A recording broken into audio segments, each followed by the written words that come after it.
Voice అయిపోయింది అనుకో. వస్తున్నారు అనుకుంటా. మీరు వచ్చేసారు సార్ ఆఫీస్ నెక్స్ట్ టైం దగ్గరికి. చెప్పు వాయిస్ వదిలేసిన తర్వాత ఏం చేయాలి చెప్పు. ఇబ్బంది చెప్తా. ఎల్లిపల్లి పక్క రోడ్డు కాదు, మన స్టెల్లా కాలేజ్ ఉంది కదా. స్టెల్లా కాలేజ్ అంటే ఇప్పుడు ఆడిటోరియం ఉంది కదా.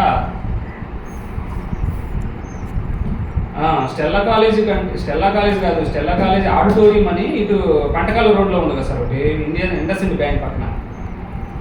ఆ ఆడిటోరియంకి కొంచెం ముందుకు వస్తే ఆర్టీసీ కాలేజ్ కొంచెం మీరు అక్కడికి వచ్చినా సరిపోద్ది. అక్కడ నుండి కొంచెం ముందుకు వచ్చి లెఫ్ట్ తీసుకుంటే మన ఆఫీసు, ఇక్కడికి వచ్చినా సరిపోద్ది. అడ్రస్ ఎల్ఈపిఎల్ పక్క సందులో నుంచి కూడా రావచ్చు. ఎల్ఈపిఎల్ పక్క సందులో ఉంది కదా, సాయిబాబా టెంపుల్ ఉంది కదా. సాయిబాబా టెంపుల్ దగ్గర ఉంటే అక్కడ నుండి ఫస్ట్ రోడ్ తీసుకోండి. ఫస్ట్ రోడ్కి రైట్కి తిరగండి. ఆర్టీసీ కాలనీ ఫస్ట్ రోడ్ అని ఉంటుంది, అక్కడ రైట్ తీసుకోండి. స్ట్రైట్గా డెడ్ ఎండ్కి వస్తే మా ఆఫీసే.